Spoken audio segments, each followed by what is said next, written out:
रजीम बिस्मिल्लाहिर्रहमानिर्रहीम।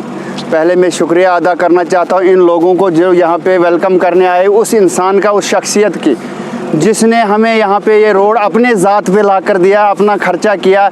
अमीन भट्ट जिसका नाम है, उसने हमें ये रोड अपने खर्चे पे यहाँ पर ला कर दिया। यहाँ पे जो जितना भी नुकसान हमें सियासी पार्टियों ने दिया है, ये 18 साल से जो रोड है अंडर कंस्ट्रक्शन है, लेकिन ये अभी भी ये मुकम्मल नहीं था। अभी भी इससे आगे जो कटिंग है बकाया है। गुजार हूँ कि आप गूल से यहाँ आए घाघरा में, इस हमारी जो खस्ता हालत हमारी इस रोड की थी ये देखने के लिए। तो आज 20-25 साल के बाद ये रोड जमुन टू घाघरा चालू हुआ। ये सब अमीन भट्ट साहब की देन है।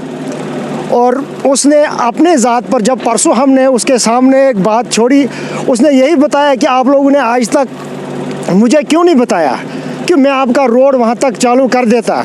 इसलिए मेरे पास मशीनें पड़ी हैं और ये मैं काम कर देता हूँ। इसलिए उसका बहुत बहुत शुक्रगुजार हूँ इमरान साहब का, जिसने ये आज 22 साल के बाद हमें जेल से रिहा कर दिया। उम्र कैद थे हम।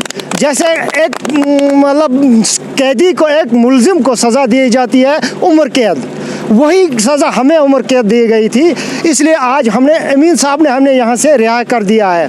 और रही तो दूसरी बात यह है कि बाकी 20-25 साल हो गए इस रोड को, यहाँ हमने हर कोशिश की मगर फेल हो गए। आज इस कोशिश में हम कामयाब हो गए जब हम लोगों के जो यहाँ के लोग हैं उन्होंने साथ दिया कि आप कुछ करो, क्योंकि हमारी जो ये टांगे हैं ये घिस गई चलते चलते यहाँ तक।